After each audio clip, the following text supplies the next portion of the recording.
Cri du cœur. Le saumon mariné au gingembre du Boltail, préparé avec amour par le chef d'un des restaurants de la place aux herbes, me manque.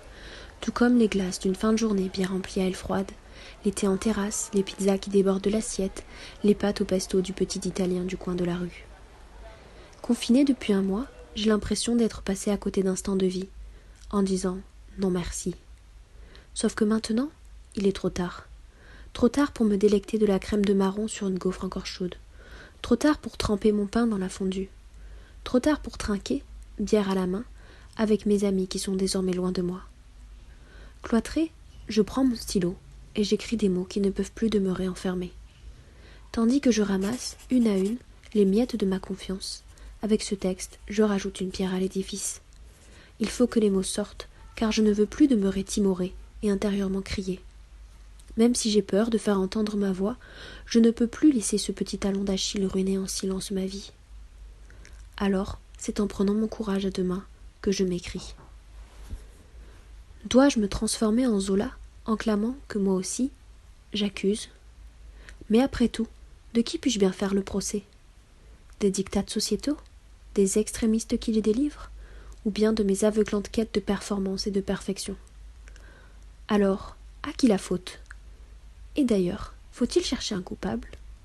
N'est-ce pas plutôt mon manque de discernement, mon aveuglement face au désir croissant de performance?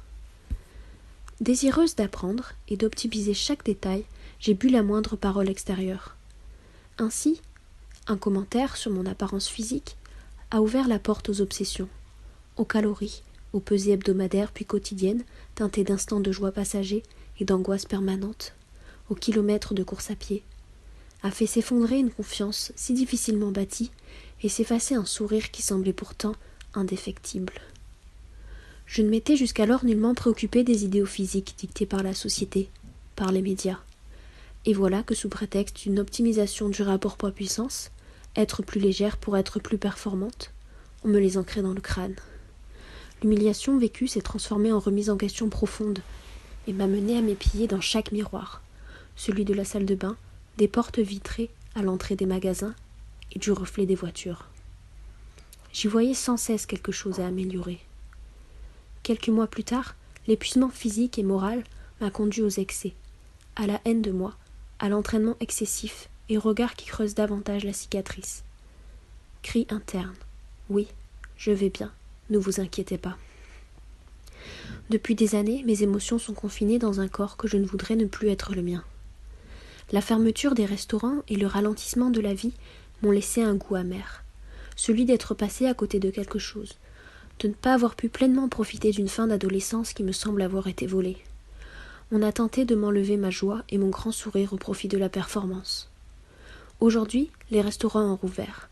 J'en profite pleinement, tandis que le lendemain, je vais courir à jeun à 5 heures, non plus pour brûler les calories de la veille, mais bien parce que j'ai cet élan de vie qui me submerge, cette pulsion qui m'incite à aller le plus tôt possible dehors, et cette indéfectible impression de trop tard qui me colle à la peau.